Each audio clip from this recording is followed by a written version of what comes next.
എല്ലാവർക്കും നമസ്കാരം. ഞാനിപ്പോൾ നമ്മുടെ കോട്ടയുടെ അകത്താണ്.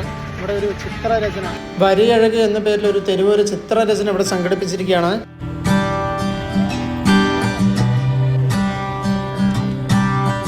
അന്താരാഷ്ട്ര വനദിനാചരണത്തിൻ്റെ ഭാഗമായിട്ട് പാലക്കാട് സോഷ്യൽ ഫോറസ്ട്രി ഡിവിഷൻ്റെ ആഭിമുഖ്യത്തിൽ ഒരാഴ്ച നിൽക്കുന്ന വിവിധ പരിപാടികൾ പാലക്കാട് ജില്ലയിൽ നടത്തുന്നുണ്ട്. അതിൻ്റെ ഔപചാരികമായിട്ടുള്ള ഉദ്ഘാടനമാണ് ഇന്ന് കോട്ടയിൽ വരയഴക് എന്ന് പേരിട്ടിട്ടുള്ള തെരുവോര ചിത്രരചനയോടുകൂടി ആരംഭിച്ചത്.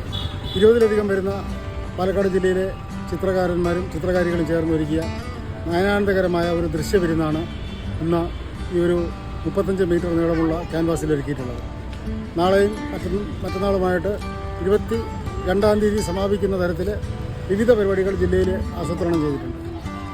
പുഴ നടത്തം, ഫ്ലാഷ് മോബ്, വനദിനാചരണ സമ്മേളനം, പ്രസ് ക്ലബ്ബുമായിട്ട് ചേർന്നിട്ട് ഒരു ഓപ്പൺ ഡിബേറ്റ്, അങ്ങനെ വിവിധ വൈവിധ്യങ്ങളായിട്ടുള്ള പരിപാടികളാണ് സോഷ്യൽ ഫോറസ്ട്രി സംഘടിപ്പിച്ചിട്ടുള്ളത്. ഈ പരിപാടികൾ സംഘടിപ്പിക്കുന്നതിലൂടെ വനവും ജനവും തമ്മിലുള്ള ഒരു ആത്മബന്ധം വർദ്ധിപ്പിക്കുക, അതിലൂടെ വനത്തെയും വന്യജീവികളെയും കുറിച്ച് ജനങ്ങൾക്ക് അവബോധം സൃഷ്ടിക്കുക എന്ന കാര്യങ്ങളാണ് സോഷ്യൽ ഫോറസ്ട്രി ലക്ഷ്യമിടുന്നത്.